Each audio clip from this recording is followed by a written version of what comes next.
네, 이번 시간에는 2018년 6월 서울시 시험 기출문제를 살펴보도록 하겠습니다. 들어가기 앞서 전반적인 개요를 말씀드리자면은 전체 우리가 공부해야 될 학습 범위, 그 중에서 항상 공무원 시험의 그 출제 유형의 특성을 국가직과 서울시를 양극단으로, 그 이후에 대부분의 시험들은 그 중간쯤에 조금 더 서울시 경향을 많이 반영하는 경우가 조금 있고, 대체로 국가직에서 뭐 크게 벗어나지 않는 이런 것들이 일반적인 틀이죠. 그렇기 때문에 크게 주목하고 봐야 될 부분이 문학 이하, 문학과 국문학사 부분을 어떻게 출제하는가, 어느 만큼 출제하는가, 이런 부분을 양적인 면에서 또 질적인 면에서 이렇게 살피고 들어가는 것이 가장 중요하겠습니다. 물론 앞에 공통된 이런 단원들도 문제를 그 출제하는 유형이나 발문 유형이거나 아니면은 그 재료를 취하는 데 있어서 정도의 차이, 이런 것들은 좀 있습니다. 근데 그런 것들은 뭐 큰 차이라기보다는 정도의 차이 정도로 볼 수 있는데, 이 부분은 질적으로 다른 문제죠. 그렇기 때문에 여기에 초점을 두고 살피는 게 필요하겠습니다. 20개 문제를 이 전체 항목에 배치를 해보면은 이렇게 그 문법 문제 5개 문제가 출제되는 걸 볼 수 있고, 또 품사 판별이 같은 회차에 2문제나 출제됐다는 것도 특징적인 그런 면으로 볼 수 있습니다.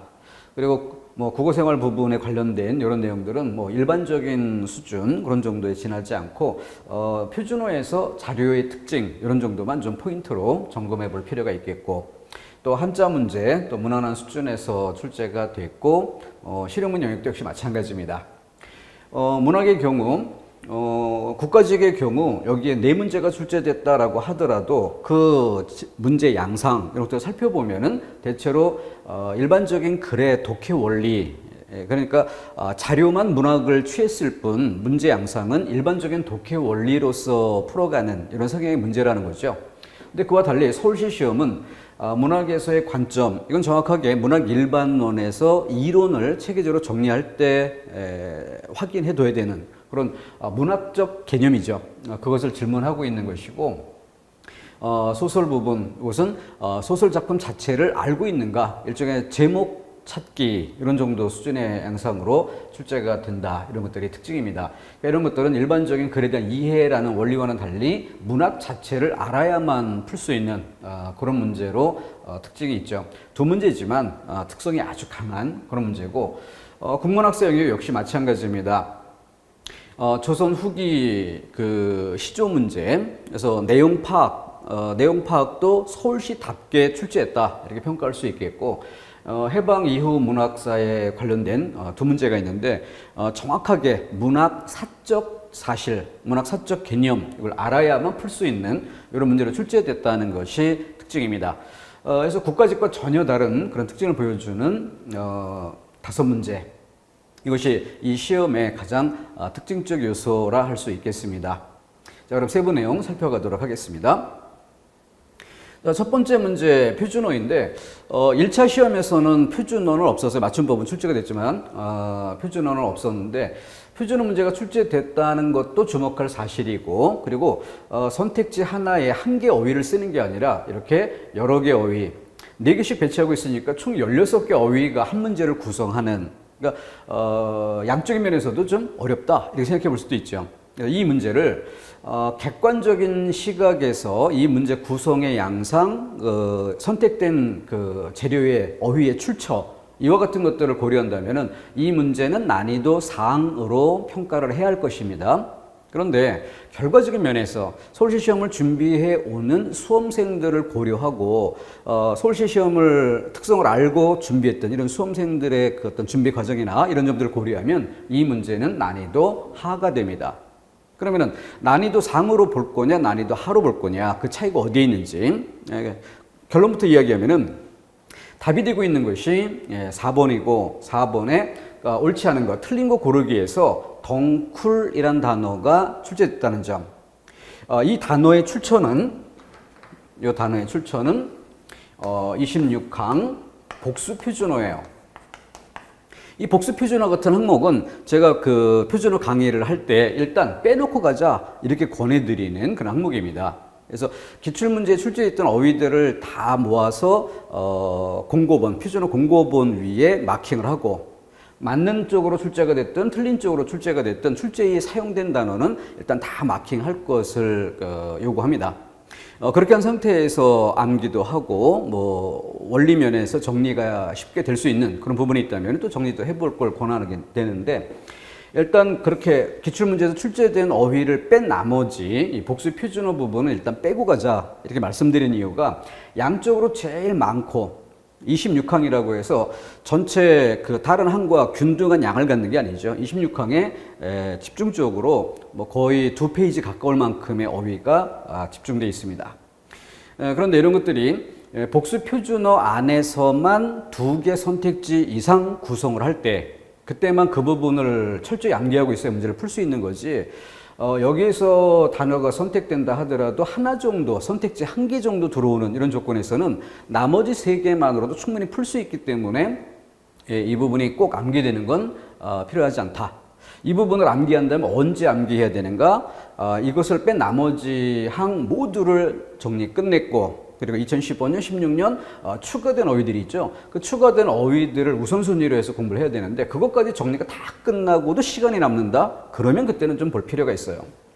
근데 어쨌든 이 부분은 우리가 기출문제에서 출제가 됐든 기출문제에서 출제가 된 적이 있는 이런 어휘이기 때문에, 그래서 시험을 준비했던 수험생이라면 당연히 점검이 끝난 이런 어휘고, 점검했던 그 어휘에서 틀린 부분이 정확히 확인되기 때문에 쭉 훑어보고 이것을 주목했다면 난이도 하가 될 수 있다, 이렇게 평가하는 것이에요.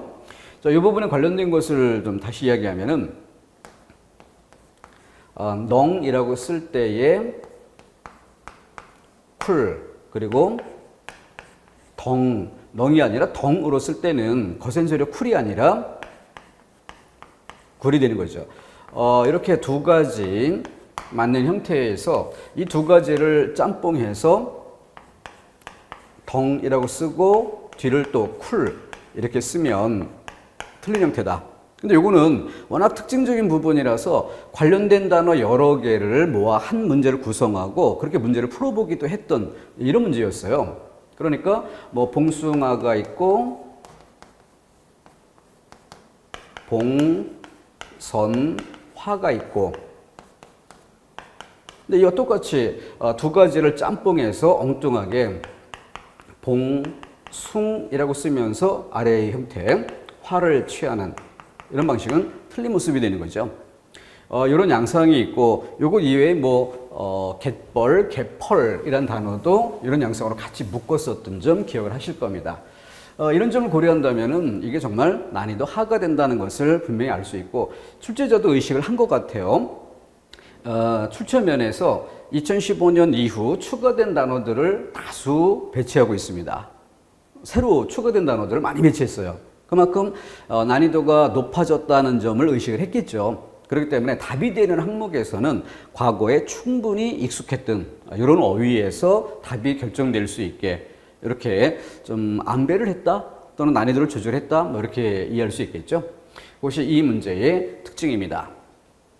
자, 그렇기 때문에 이 문제에 대해서 난이도 상으로 보는 그런 근거, 이거는 최근에 추가된 그런 어휘들이 이 문제 구성의 중심적인, 양적인 중심을 이루고 있다라는 점, 그리고 이제 답이 되는 부분에 있어서는 과거에 출제됐던 기출문제에서 충분히 다뤄오던 그런 범위를 다루고 있다, 이렇게 해서 두 가지 면에서 평가해야겠습니다. 다음 문장 쓰기 어법이 가장 옳은 것. 문장 쓰기 어법. 어법과 비문은 크게 어휘를 초점에 두는 그런 영역과 문장을 중심에 두는 영역으로 이렇게 두 개로 크게 나누어 볼 수가 있는데, 모든 면이 점검돼야 되겠죠. 문장을 재료로 하더라도 그 중에 특정 어휘의 질문의 의도가 놓이는 그런 경우도 있습니다. 근데 성분 간의 호응처럼 전형적인 그런 문장 양상, 이런 부분도 포괄적으로 점검이 돼야 되겠죠. 1번 선택지 같은 경우에 한국 정부는 독도 영유권 문제에 대하여 일본에 강력히 항의했다.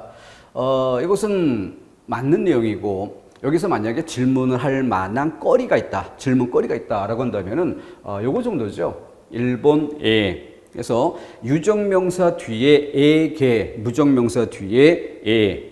그래서 일본이라는 나라명, 이것은 무정명사이기 때문에 에를 쓰는 것이 맞죠. 그래서 조사 선택의 문제, 문법적 요소, 조사 선택의 문제 해서 이거는 문법 시간에도 뭐 공부를 해볼 만한 그런 내용이죠. 그래서 이것이 점검할 만한 포인트가 되겠고, 그것 이외에는 뭐 특별히 고려할 만한 거리는 있지 않습니다. 두 번째, 경쟁력 강화와 생산성의 향상을 위해, 일단 여기 앞부분을 끊어놓고 볼 때 A와 B가 나오죠. 그럼 A와 B는 항상 이 부분에 밑줄을 치고 내용상의 홍, 형식상의 홍, 양측면이 고려가 될 필요가 있습니다. 예를 들어서 앞에 것이 동그라미 하나 수준이면 뒤에도 동그라미 하나 수준, 레벨이 같은 것이 와야 A와 B가 될 수 있지, 동그라미 하나 수준과 동그라미 두 개 수준, 레벨이 안 맞으면 나란히 놓을 수 없게 되는 거죠. 이런 측면이 있고, 또 경쟁력의 강화, 생산성의 향상, 이렇게 명사와 명사가 수식과 피수식의 관계로 배열된 어구 형태를 형식적인 면에서도 비슷하게 배치하고 있습니다. 그런데 이 부분이 한쪽은 A의 B, 이런 치연과 치연이 만나서 어구를 이루는 형태인데, 뒤에는 뭐 주어 서술어 형태의 절의 모습을 띈다든가 용언이 중심이 된다든가 이런 것들은 짜임새 면에서 어울리지 않죠. 그렇기 때문에 내용이 관련돼 있다라고 하더라도 읽어가는 데 있어 독해력을 떨어뜨리는, 매끄럽지 못한 느낌을 주는 좋지 않은 문장이 될 수 있습니다. 그리고 또 그 정도에서 그치는 것이 아니라 이 덩어리 밑줄 친 A, 밑줄 친 B, A와 B 두 개를 놓고 본다면은 그 앞에 수식어가 놓이는 경우는 어느 하나만을 수식하는지 두 개를 다 수식하는지 중의적으로 해석될 여지는 없는지 점검할 필요가 있고, 또 뒤에 서술부가 이어질 때 그 서술부는 뒤에 것만 서술하는지 A와 B 둘 다를 묶어 서술하는지 등등, 역시 중의성의 문제 뒷부분과도 관련지어 점검이 돼야 됩니다. 점검할 부분이 아주 많은 문장이에요. 다음 위해 끊고 경영혁신이 요구되어지고 있다.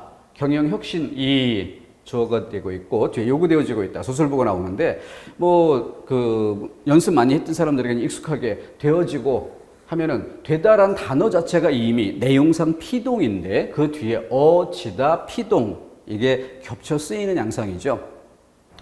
우리 학습은 이런 정도로 그치는 것이 아니라 이것 이외에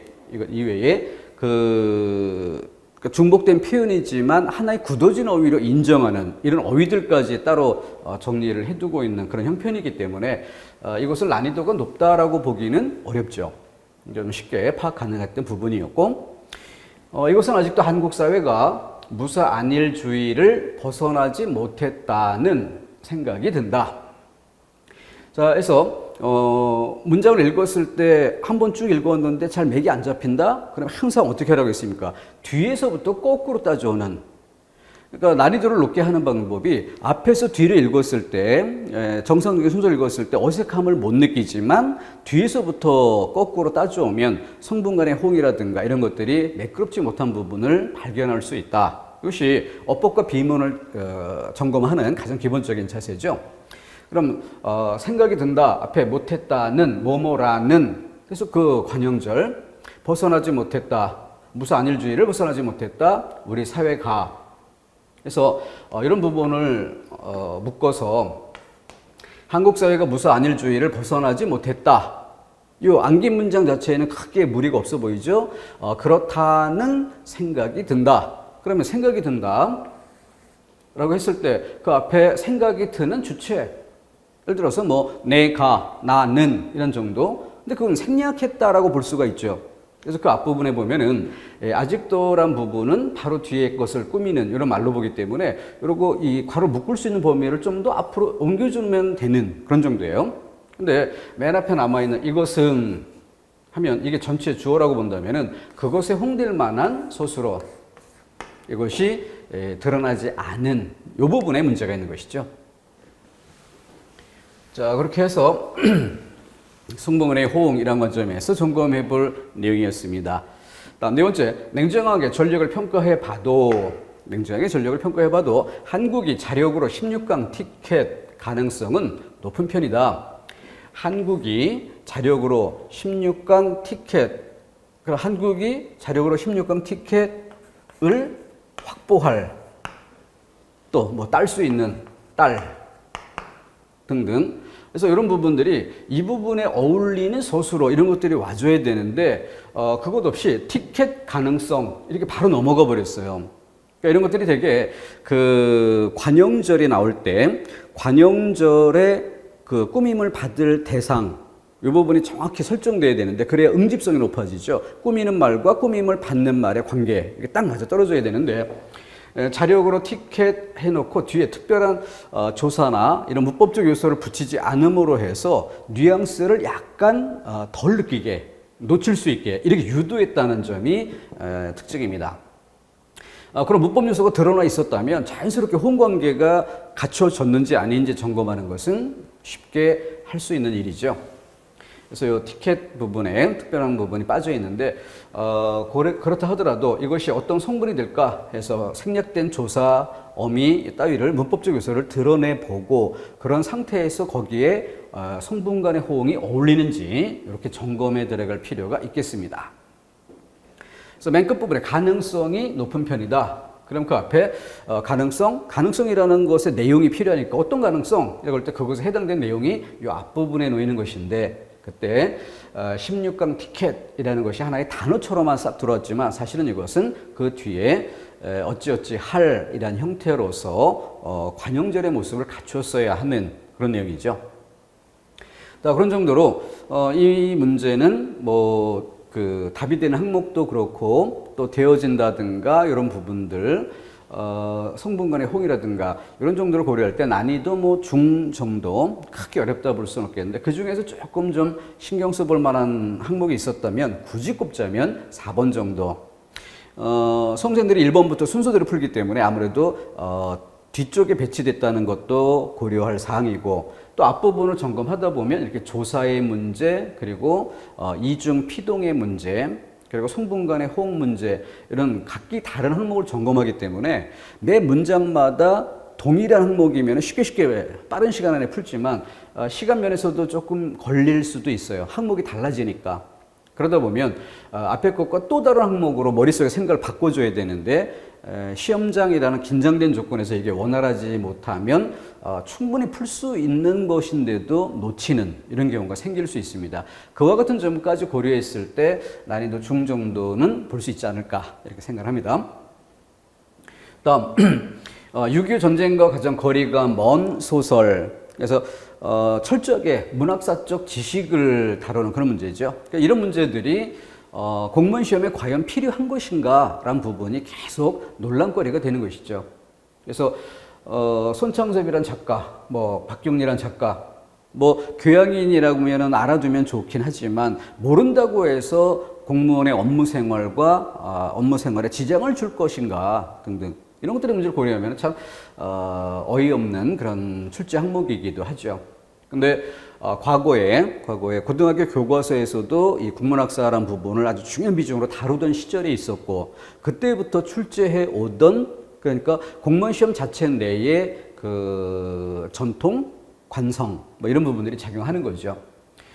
그렇기 때문에 출제자 입장에서도 그 시험 문제 양상을 바꾼다라고 하더라도 조금씩 서서히 바꿔나가는 이런 방법을 써야 큰 무리가 없을 겁니다. 갑작스럽게 바꾼다고 한다면 이런 것들이 비판된다고 해서 갑자기 문학사는 출제 항목에서 배제하겠다라고 발표를 하더라도 유예기간을 뭐 1, 2년 이렇게 좀 둘 필요가 있지 갑작스럽게 당일연도 발표하고 당일연도 시험부터 바꾸거나 이러기는 좀 무리가 있지 않겠습니까? 그동안 그런 것들의 패턴에 맞춰 공부를 해왔던 준비해왔던 사람들을 어찌할 것인가 이런 문제가 있어요. 그렇기 때문에 아직 그 선명한 입장 표명이 되지 않은 시점이므로 만약에 그런 변화가 발표된다 하는 상황을 가정하더라도 좀 더 시간이 좀 주어질 그런 것으로 보고 올해 시험까지는 일단은 공부를 하는 게 필요하다. 서울시 시험에서는 이런 부분을 공부하는 게 필요하다. 이렇게 이해를 해야 되겠습니다.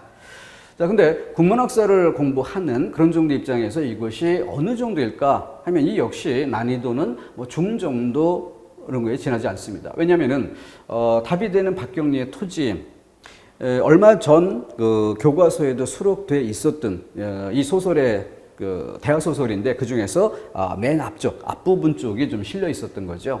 그런데 3대에 걸친 이야기라는 이 작품의 특성이라든가 그렇기 때문에 그 3대가 바로 구한말부터 일제강점기를 거쳐서 해방 이후까지 이어지는 이런 시대는 이 작품 전체를 다 읽지 않는다 하더라도 그 작품이 갖는 역사적 의의나 또는 전체적인 대강의 줄거리 정도는 수험생들에게는 가장 기본적으로 공부할 만한 이런 정도죠.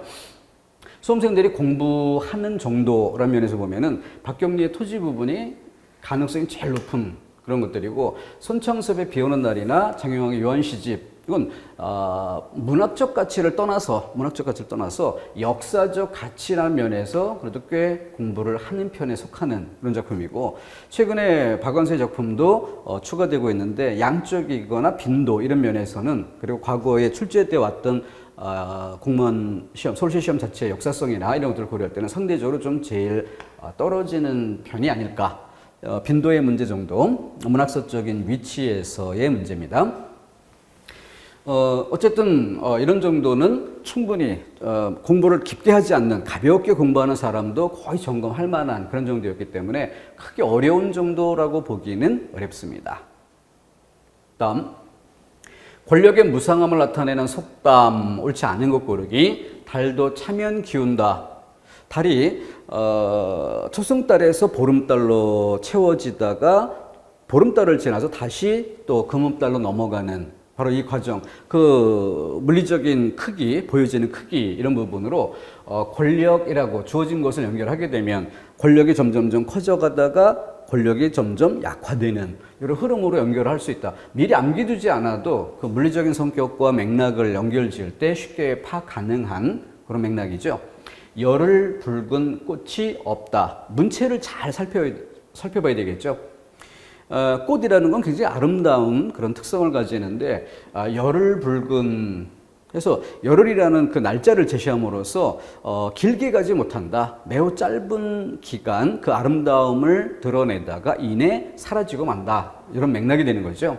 그렇기 때문에 역시 주어진 지신문의 권력 이것과 연결 지어보면 권력은 그 꽃이 아름다운 것처럼 권력은 아름답다. 그런데 그 아름다움이 오래가지는 못한다. 이런 맥락을 연결하는 데는 큰 무리가 없을 겁니다. 세 번째, 물도 가다 구비를 친다. 이거는 강물이라는 것을 이야기하는 것인데, 여기서 강물하고 구비라고 했으니까 강물이 굽어가는 이걸 이야기하는 거죠. 따라서 이것을 인간의 삶과 연결지어 본다면 인생길이 구부러진다. 이런 맥락으로 가야 되겠죠. 그러니까 삶에 어떤 지향점이 있고 살아가던 방식이 있는데 그러한 것들이 바뀐다. 즉 삶의 방향이 바뀐다. 이런 맥락으로 가야 되겠죠. 구비. 그래서 강물의 그 구비를 인생과 빗대어 이야기한 것이다. 그런 점에서 권력 그리고 그 권력의 무상함 이거보다는 이거는 긍정의 방향이든 부정의 방향이든 가치 판단의 방향은 드러내지 않는 것이에요. 긍정 부정의 판단 없이 그저 삶을 살아가는 그 길이 달라진다. 방향이 바뀐다. 여기에만 초점이 있다는 점 기억해야 되겠습니다. 꽃이 시들면 오던 나비도 안 온다 해서 권력이 약화됐을 때의 무상. 꽃이 있을 때 나비 왕성히 찾아왔을 겁니다. 그 꽃을 권력으로 본다면 꽃이 시든다, 권력이 없어진다, 그럼 찾아오던 나비가 안 온다. 그러니까 권력이 없어졌을 때 그동안의 인간관계를 끊는 그런 냉랭한 세태를 반영한 그런 표현이다. 이렇게 이해하시면 되겠습니다. 이 정도 크게 어려움은 없는 정도의 문제였고요. 다음 보게 된 설명으로 가장 옳은 것은 시험 문제 전체적으로 쭉 훑어볼 때 마치 오답, 시비 이런 것들에 많이 시달린 출제자인지 옳은 것을 고르라 또는 틀린 것을 고르라라고 할 때 항상 가장이라는 수식어를 붙이는 게 습관처럼 모든 문제에 일관되게 나타나고 있습니다. 전체적으로 그 페이지 수가 굉장히 적죠. 국가직 같으면은 보통 페이지가 4페이지 분량 이 정도 맞춰지는데 서울시는 거의 2페이지로 딱 맞게 끊어집니다. 그만큼 한 문제가 아주 적은 행수, 적은 분량으로 문제가 구성된다는 거죠. 그중 이런 정도만 해도 서울시 치고는 꽤 긴 지문이라 할 수 있습니다.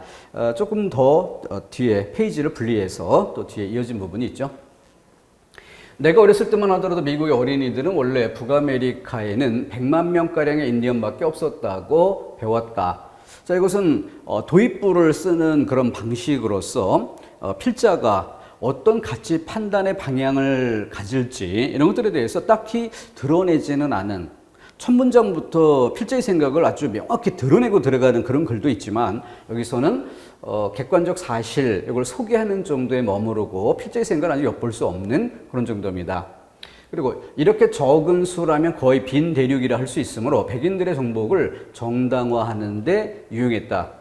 백인들의 정복을 정당화하다. 여기서 약간 필자가 어떤 생각을 가질지 그러한 것에 대해서 비판적인 시각을 갖지 않을까라는 점이 조금 느껴지기는 하는 그런 아주 명시적이지는 않는 그런 정도입니다. 두 번째 문장으로서 첫 번째 문장을 뒷받침하죠. 그러면서 대개 글의 방향을 조금 느낄 수 있는 이런 정도만 주고 있습니다. 명확히 드러나는 것은 그러나 요 이하가 되죠. 그러나 고고학적 발굴과 미국의 해안 지방을 처음 밟은 유럽인 탐험가들의 기록 등을 자세히 검토한 결과 인디언들이 처음에는 약 2천만 명에 달했다는 것을 알게 되었다. 자, 이게 나온 이후에 실제 여러 자료를 통해서 2천만 명 정도라고 확인을 해주면서 학생들이 배울 때 100만 명 그러면은 거의 20분의 1로 축소한 것인데 객관적 사실을 왜 축소했을까? 이건 축소이면서 동시에 왜곡이죠. 왜 왜곡시켰을까? 그게 바로 백인의 정복을 정당화하기 위해서. 그래서 이 부분이 드러남으로써 여기에 필자의 비판적 시각이 좀 더 선명하게 부각이 됩니다. 자, 이것과 관련지어서 선택지 유럽은 신세계였고 아메리카는 구세계였다. 이런 부분에서 유럽 탐험가들이 아메리카 대륙을 정복하는 이런 맥락을 놓고 볼 때 또 콜럼버스의 도착 그러면 우리가 흔히 많이 써왔던 신대륙 발견 뭐 등등 이런 용어들 많이 써왔던 것에 입각해서 반대 방향으로 서술되는 걸 확인해 볼 수 있습니다. 긴 지문일 때 선택지를 먼저 읽어서 대강의 내용을 파악하는 것은 독해의 기본적인 방법이죠. 지금은 순서는 언급하지 않고 바로 지문 내용으로 설명한 경우였습니다. 다음 뒤에 이어지는 내용. 인디언들이 죽은 주된 요인은 9세기 병원균이었다.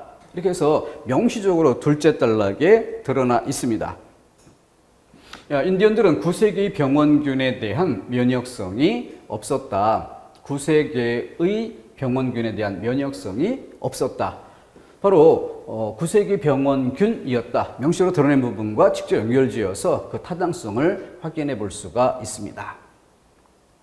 그래서 그 질병에 관련된 이야기가 쭉 이어집니다. 그 여러 가지 병명 이런 것들도 이어지기 때문에 좀 더 빠른 속도로 병명들이 설명되는 부분을 건너뛰면서 필자의 생각이 드러나거나 아니면 서술의 맥락이 달라지는 즉 병을 이야기하는 것과 내용을 달리하는 부분은 어디쯤에서 등장하는가 이런 것들을 확인하기 위해서 빠르게 점검할 필요가 있겠습니다. 근데 끝부분에까지 와서도 천연두 등등 그래서 끝까지 그 9세기의 병 때문에 아메리카 인디언들이 그렇게 희생됐다라는 맥락으로 이어지는 걸 볼 수 있죠. 그래서 맨 마지막 문장도 만단적의 한 마을은 몇 주 사이에 인구 2,000명에서 40명으로 곤두박질 쳤다. 2,000명에서 40명. 대부분이 죽었는데 그게 오랜 기간도 아니고 몇 주 사이에. 질병 때문에 그냥 짧은 시간 안에 몰살당한 그런 상황이 되는 거죠. 자, 다른 답진. 만단적 인디언들의 인구 감소는 백인들의 무기 때문이다. 좀 전체적으로 병원균을 이야기하는 여기저기 쉼표 찍힌 부분을 중심으로 병명이 다소 등장하는 것만 보더라도 이걸 잡아내는 데는 시간도 오래 걸릴 것이 없죠. 또 네 번째, 콜럼버스 이전에 북아메리카에는 100만 명가량의 인디언이 있었다. 지금 이 글에는 숫자가 등장하는 부분이 대략 3군데쯤 됩니다. 맨 앞부분에 학생들이 배웠다는 내용의 100만 명가량 이게 나오고 여러 자료를 조사해 봤을 때 2천만 명 이런 얘기가 나오고 그 다음 지문의 끝부분 여기에는 만단족 이야기를 끌어내는 그런 부분에서 2,000명이 40여 명으로 이렇게 줄어드는 그 부분에 인구 수가 언급되는 부분이 나오죠. 그렇기 때문에 그중 어디에 있는가라는 걸 확인해 보는 것 그리 어렵지는 않습니다. 그 정도 일단락 짓고 다음 보기에 그 괄호에 알맞은 한자성어 한자성어 문제인데 문맥도 그 사실 한자성어 자체가 낯설어서 어려워지는 문제가 있고요. 그렇지 않고 지문을 독해할 때 말 그대로 서술 초점 필자가 말하고자 하는 중심 내용을 파악하는 게 어려워서 선택지하고 다르게 이 부분이 어려워서 문제가 난이도가 높아지는 그런 경우도 있습니다. 근데 두 가지 면 다 찾아보더라도 둘 다 쉬운 수준이라는 걸 볼 수 있을 거예요. 일을 하다 보면 균형과 절제가 필요하다는 것을 알게 된다. 이 일의 수행 과정에서 부분적 잘못을 바로잡으려다. 부분적 잘못을 바로잡으려다. 정작 일 자체를 뒤엎어버리는. 여기서 일 자체라는 말은 앞에 부분적이라는 표현에 상대된 표현이죠. 따라서 일 자체란 말은 다르게 바꾸면 일 전체라는 말로 바꿀 수 있죠. 부분과 전체. 그런 경우가 왕왕 발생하기 때문이다. 흔히 속담에 빈대 잡으려다 초가 삼간 태운다는 말은 여기에 해당할 것이다. 따라서 부분적 결점을 바로잡으려다 본질을 해치는 이 괄호 부분에 들어갈 한자성어를 찾는데 그 앞에 꾸며주는 말, 관용조를 통해서 다시 한번 명확하게 확인을 해줍니다. 앞에 있는 내용을 통해서 확인하는 것도 아주 명시적으로 드러냈기 때문에 쉽게 내용이 파악되는데 또 괄호 앞에 관용조를 통해서 다시 한번 쐐기바가 확실하게 알려주는 이런 것이기 때문에 내용 파악의 난이도 거의 없고요. 아주 낮은 수준이고 시간도 오래 걸리지 않는 그런 문제입니다. 자, 개과 불린. 개과천선보다는 조금 덜 친숙한 그런 면이 있을 겁니다. 과오를 고치다라는 거죠. 거기다 불X, 뭐뭐하지 않는다. 그래서 잘못을 고치는 그런 것에 인색하지 않다. 그러니까 잘못이 있다면, 그건 확인이 된다면 바로바로 고치는 태도. 경거망동, 가벼운 무엇, 망령스러운 무엇. 이런 정도의 구조로 그래서 가볍고 망령된 행동이라는 뜻이죠. 교각사로 우리가 부수할 때부터 많이 언급해보는 글자죠. 여기 화살시. 그러니까 이것을 보통 자전을 찾아보면 우리 순수 고유어의 어휘수가 아주 풍성한 편이라고 보기 어려워요. 한자어가 많이 들어 쓰이면서 고유어가 발달할 기회가 상대적으로 좀 적었던 거죠. 그래서 고치다 라는 말과 바꾸다 이런 말들로 이렇게 설명되는, 그런데 이렇게 설명됐는데도 불구하고 이 차이가 뭐냐는 것이 선명하게 잘 와닿지 않는 이런 수험생들이 꽤 많이 있습니다. 그래서 여러 가지 예시라든가 이런 걸 활용해서 이런 것들이 어떤 의미를 가지는지를 좀 선명하게 이렇게 잡아가는, 그러니까 한글로 된 뜻풀이를 봤다고 공부가 끝나는 게 아니라 이런 차이를 견주어 볼 때 비로소 학습이 마무리될 수 있다는 것. 한자도 궁극적으로는 국어 어휘 학습의 영역이죠. 한자를 시험에 출제하는 이유가 뭐예요? 바로 우리말을 생활 속에서 원활히 잘 쓸 수 있게 하기 위해서, 의사소통 능력을 기르기 위해서 그 재료로서의 한자 어휘인 것이죠. 이를테면은 전혀 다른 측면이긴 하지만 그 호칭어, 지칭어 이런 경우에도 부르는 말 그리고 이르는 말, 마주서서 상대방을 부르는, 소리 질러서 부르는 그것과 그 자리에도 없는 사람을 언급하여 일컫는 말, 이것을 부르다, 이르다 이런 말로 구별하는 거죠. 그런 것처럼 고치다, 바꾸다 이런 것도 그런 의미 차이가 있다. 그 점 좀 고려하면서 자, 여기는 다시 처음으로 돌아가서 화살시. 그래서 이거 어떻게 설명했어요? 화살대는 일직선이 되어야 목표한 조준한 관역에 바르게 화살이 날아갈 수 있는데 화살대가 구부러져 있다면 화살의 역할을 제대로 하기 어려운 것이죠. 그랬을 때 이렇게 구부러진 것을 직선이 되게 이럴 때 쓰는 말이 바로 이 글자죠. 그래서 교각하면 이렇게 비뚤어진 쇠뿔을 이렇게 반듯하게 바로 잡는다. 여기가 어디에 해당되는 거예요? 부분적 잘못을 바로 잡으려는 이 행동에 해당되는 것이죠. 그리고 뒤에 살우, 소 자체를 죽이는 것은 일 전체를 뒤엎는 여기 해당되는 것입니다.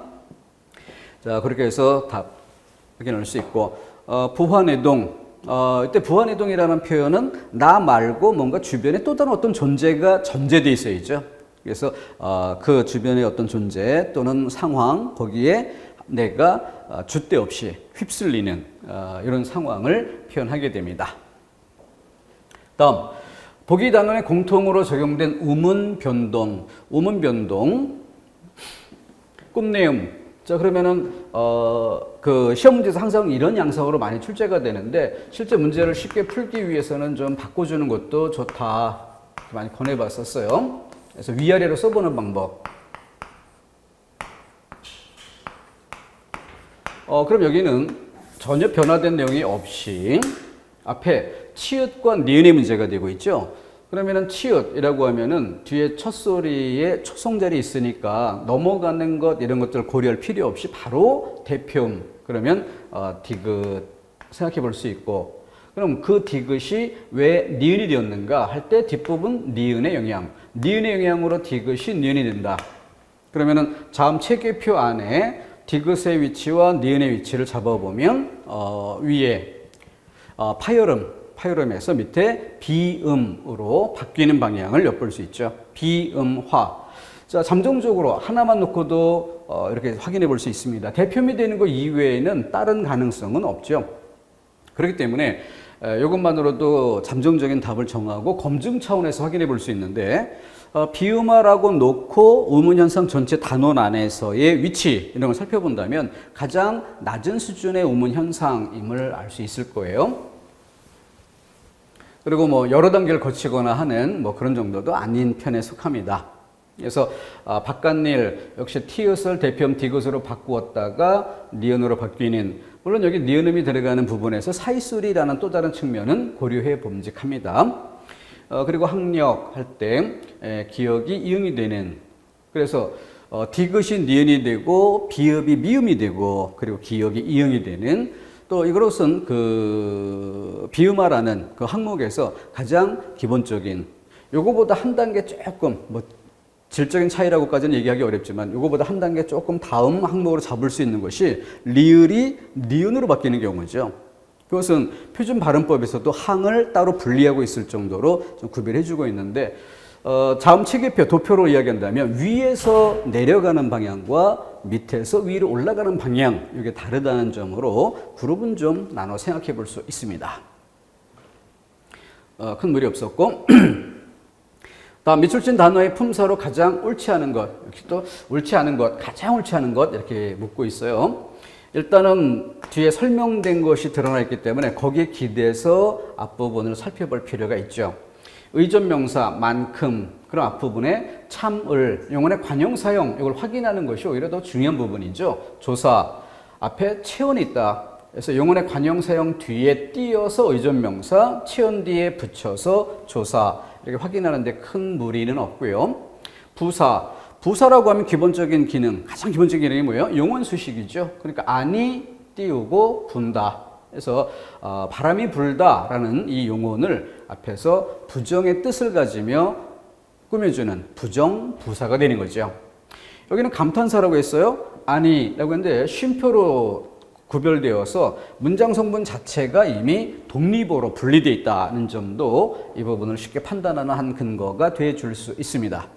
다음 그 아이는 열을 배우면 백을 안다. 일단 제일 먼저 주목할 부분이 뭐예요? 조사을 앞에. 그럼 조사을 앞에 하면 제일 먼저 판단해야 될 것은 체언자리. 이렇게 체언자리라는 점을 확인해 놓고 나면 체언 안에는 세 가지 가능성. 명사, 대명사, 수사. 그래서 명사는 산물이든 현상이든 그 어떤 것의 이름이고, 그리고 또 대명사는 이미 나온 명사를 반복하면서 그걸 대신해서 표현하는 게 대명사고, 수사는 수와 관련돼 있어야 되겠죠. 그럼 일단 백 하면은 수에 관련된다는 점에서 수사를 더 먼저 생각할 일입니다. 근데 만약에 이 항목에서 난이도를 높여준다면,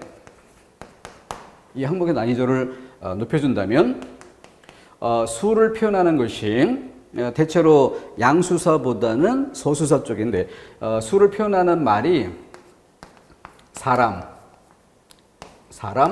자체를 표현하는 경우, 그러니까 가장 많이 들었던 예로 그 집의 첫째는 공무원이다. 이때 첫째라는 말은 순서를 나타내는 역할을 하지만 첫째 자식이라는 뜻으로 사람 자체를 나타내게 되는 거죠.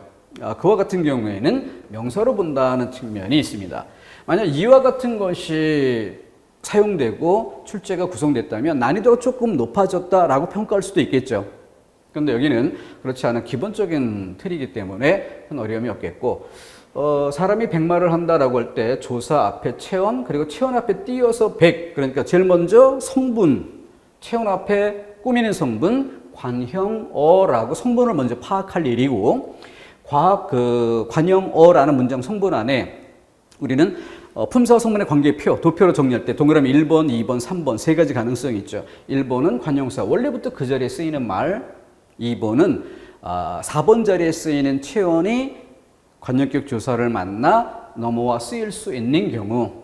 그리고 3번은 10번 자리에 쓰여야 할 용언이 3번 자리에 넘어와. 이때는 관형사의 어미가 필요하겠죠. 자, 그런 경우를 머릿속에 도표를 떠올리면서 점검해 보면은 상대적으로 수월하게 볼 수가 있을 것입니다. 자, 다음, 그는 이지적이다. 서술격 조사이다 앞에 체언자리라는 점에서 판단할 일이고, 여기는 이지적 인간이다 라고 해서 서술어 자리에 체언이 사용되고 있고 그 앞에서 그걸 꾸미는 역할을 하고 있죠. 그래서 우리가 그 한 가지 조심해야 될 것은 문장 성분 관형어와 문장 성분 부사어를 얘기할 때 이렇게 항상 화살표를 대각선으로 그렸던 점을 상기해야겠습니다. 그래서 관형어가 주어를 꾸민다라고 말하지 않고 체언을 꾸민다 이렇게 이야기했던 것이고, 부사어 역시 뭐예요? 용언을 꾸민다라고 이야기합니다. 서술어를 꾸민다라고 하지 않는 것이죠. 왜냐하면 이 서술어 자리에는 이것처럼 체언이 명사가 서술어로 쓰이는 이런 경우도 있기 때문에, 그래서 용언을 꾸민다 이렇게 설명했던 거죠. 이 대각선 화살표 방향 기억해 주면 좋겠습니다. 자, 그런 정도에서 풀 내용이고, 조금 전에 이거 이야기하면서 사람 자체를 나타낼 때는 명사가 된다는 것, 그것과 견주어 볼 때 상대적으로 난이도가 아주 높여지지는 않았다. 객관적으로 이 문제가 아주 난이도가 높은 정도는 아니지만 수험생들이 대체로 정서적으로 문법적으로 조금 싫어하거나 하는 이런 세태를 고려했을 때 난이도 중 정도 이렇게 평가해 볼 수 있는 정도입니다. 다음, 1960년대 한국문학의 특징으로 가장 옳지 않은 것. 앞서 그 6.25 전쟁기 이걸 다루는 그런 문제에 비하면 조금 더 포괄적이고 조금은 난이도가 이게 더 높다 이렇게 생각해 볼 수 있을 겁니다. 전후문학의 한계에 대한 극복. 자, 문맥을 잘 살펴봐도 눈치챌 수 있을 거예요. 60년대를 묻고 있죠. 그런데 전후문학이라고 하면은 우리 전쟁이 50년에서 53년 이 무렵에 있으니까 50년대 초, 그러면은 10년이 지났으니까 좀 앞의 시기를 얘기하는 거 아닐까라고 볼 수 있지만, 전후문학의 한계, 50년대 문학의 한계, 그리고 그에 대한 극복이라고 했으니까 그 다음 시대 이렇게 얘기할 수 있죠. 그리고 확실하게 60년대로 넘어온 것으로 볼 수 있겠다. 이건 문맥만 봐도 대략 가늠하는 데 크게 무리가 없어요. 두 번째, 4.19 혁명의 영향으로 60년대 초반에 있었던 일이죠. 현실 비판 문학이 가능하게 되었다. 시대적인 평가에 대한 타당한 이야기이기도 하지만 요 2번 문구 자체는 국문학사를 공부한 사람으로서 2번 문구를 볼 때 딱 보면 뭐예요? 최인원의 광장에 대한 설명이다라는 것을 특정한 작품을 바로 딱 꼬집어 알 수 있을 만큼 기본적인 점검사항이죠. 그래서 이 문제는 좀 3, 4번 정도 이렇게 점검해 줄 만한 그런 영역인데 3번은 참여문학과 순수문학 이렇게 대비되고 있고 4번은 민족문학과 민중문학이라고 대비가 됩니다. 여기서 보다 우리 국문학사 공부할 때 가장 흔히 기본적으로 공부하게 되는 내용이 참여문학과 순수문학의 대립인데 그러면은 제일 먼저 뭘 생각해 봐야 돼? 1920년대 카프 등장과 관련된 것이 첫 번째로 점검될 만하겠고 그리고 일제강점기 끄트머리 그리고 해방기 이렇게 넘어가면서 그 시기 가장 대표적인 게 뭐예요? 총력파와 관련되는 그런 논쟁 다른 거 몰라도 그런 것 정도는 쉽게 구별될 수 있는 것이죠. 그러고 나서 지금 묻고 있는 60년대 그래서 이거는 거의 뭐 어느 시대나 존재할 가능성이 높은 그런 문학의 양대 입장이라고 볼 수 있습니다. 거의 뭐 어느 시대나 늘 존재하는 것처럼 이렇게 봐도 큰 무리는 없어요. 자, 근데 민족문학이라고 하는 것은 그 용어 사용에 있어서 조금 주의할 부분이 있습니다. 바로 3번을 이야기할 때 1920년대 카프 문학이 등장하자 거기에 맞서듯이 급주한 그런 입장, 거기에 민족문학이 한번 등장을 하게 되죠. 순수한 의미에서 민족문학이라고 얘기하기는 좀 어려운 그런 성질이 있었습니다. 그러고 나서 이것이 이제 뒤에 60년대 이후 70년대 넘어가면서 다시 한번 또 등장하게 되는데 여기서는 가장 중요하게 여길 부분이 이 민중문학이라는 용어예요. 그래서 이 민중이란 개념은 용어 자체의 객관적인 뜻 그대로만 사용되는 것이 아니라 특정한 시대 아니면 특정한 정치적 상황 이런 것들과 맞물려서 그 범위가 좀 넓어지기도 하고 범위가 좀 좁아지기도 합니다. 그래서 이 시기와 관련지어서 이 민중문학이라고 하는 것은 여기 그 카프 등장할 때 계급주의 문학 이런 것과 조금 유사하게 이 노동자 계층과 관련지어서 이걸 주장하는 그 입장에서는 노동자 계급이란 표현을 더 많이 쓰는 편이지만 그래도 보편적으로 쓰는 용어는 노동자 계층이라고 많이 표현하니까 그랬을 때 그럼 이 노동자 계급, 노동자 계층 이런 그 내용들을 반영하면서 민중문학이 등장한다라는 데는 어느 정도의 뭐가 있어요? 산업화 등이 전제돼 있어야 돼요. 이런 것들이 그 전제되는 그런 상황 속에서 어떤 계급 갈등 이런 문제가 사회 문제로 부각이 되고 그러한 세태 현실을 반영해서 민중문학이 등장하게 되는 것입니다. 그래서 전태일 열사와 같은 그런 인물들의 등장 등등 이런 시기를 같이 당시의 사회상과 관련지어서 또 역사적으로 이런 것들이 가능하기까지 어느 축적되는 과정 이런 것들도 있어야 되겠죠. 그러니까 1950년대 전쟁과 전쟁 이후 패망이 되어서 온 국토가 쑥대밭이 되는 모든 생산 기반이 다 무너져 버린 이런 시대 그리고 그 시대에는 실제 이런 것들이 나타나기가 쉽지 않죠. 모든 게 다 무너지고 아무것도 없는 그런 상태니까. 근데 이런 것들이 추스려지고 새로운 건설이 이루어지고 그러면서 그 과정에 또 다른 어떤 사회적 모순 이런 것들이 발생이 되는 거죠. 근데 그 사회적인 모순이 막 싹 트는 그런 단계에서 나온다고 보기 어렵고 어느 정도 양적인 축적이 또 필요하겠죠. 그런 시기를 요구하기 때문에 60년대와 관련지어 이야기보다는 좀 더 지나 60년대가 한창 그런 복구를 이루어가고 산업화를 일궈가는 그런 시대였다면은 그것이 좀 더 발전되고 성숙되어가는 단계에 70년대 들어서면서 이런 계급 문제 등이 새롭게 부각이 된다. 이렇게 연결 지어야겠습니다. 자, 그렇게 해서 말 그대로 뭐 문학사다운 문제라고 할 수 있겠죠. 그래서 과거에 뭐 일제강점기 초반에 뭐 이광수의 무정이라든가 또는 카프 중심의 계급 문학이라든가 이런 것들을 많이 다루던 과거의 출제 양상에 비춰볼 때 현대 문학사도 좀 더 그 6.25 전쟁기 이후 말 그대로 현대 문학 이 시기의 문제를 다루는 것이 최근의 추세라는 점을 주목해 보도록 해야 되겠습니다. 근데 현대문학을 현대 그 자체만 놓고 보면은 문제 푸는 데는 크게 도움이 안 돼요. 공부할 게 굉장히 세밀해집니다. 그런데 시대별 흐름, 굵직굵직한 큰 선을 놓고 보면은 어차피 시험 문제 선택지에는 해당되는 것과 해당되지 않는 것을 섞어줘야 돼요.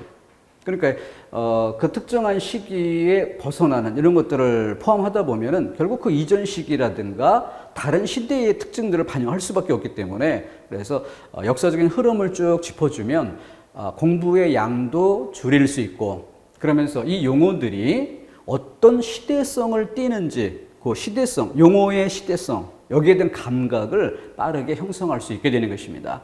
그래서 책장을 아주 분석적으로 보듯이 페이지를 정리한 이런 것들보다는 큰 종이 위에 핵심적인 단어를 넣어서 화살표로 순서를 점검해가는 이런 식으로 큰 종이 한 페이지 안에 누적해가는 이런 방법들이 좀 더 수월한 공부 방법이 되지 않을까 싶습니다.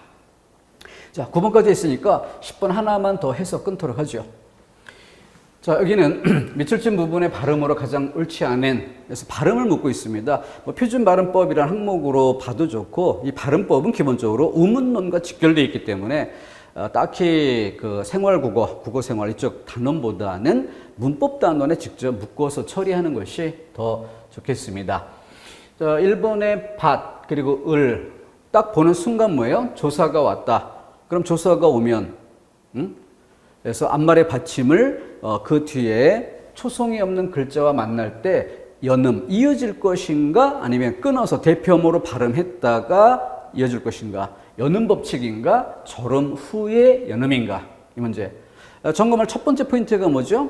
형식 형태소, 실질 형태소, 이 차이. 그래서 조사, 형식 형태소가 왔기 때문에 바로 연음해주면 될 것이고, 따라서 티읕 그대로 넘겨서 밭을 해서 밭을, 잘못된 것. 난이도 최하 수준에서 바로 점검 가능한 문제죠. 문법 문제에서 여러 개가 출제되고 있으나 그 난이도가 크게 높지 않다. 지금까지 나온 여러 개의 문제를 다 합쳐봐도 조금 앞에 살펴봤던 품사 판별 문제, 이거 약간 중정도 난이도가 있다 할 수 있을 정도고, 나머지는 거의 난이도 하 수준에서 다뤄지고 있습니다. 자, 여기는 초성에 미음이 있기 때문에 일단 대표음이 되었다가 대표음 디귿이 미음의 영향으로 니은으로 바뀌는, 요거는 비음화죠. 여기는 밭 하면은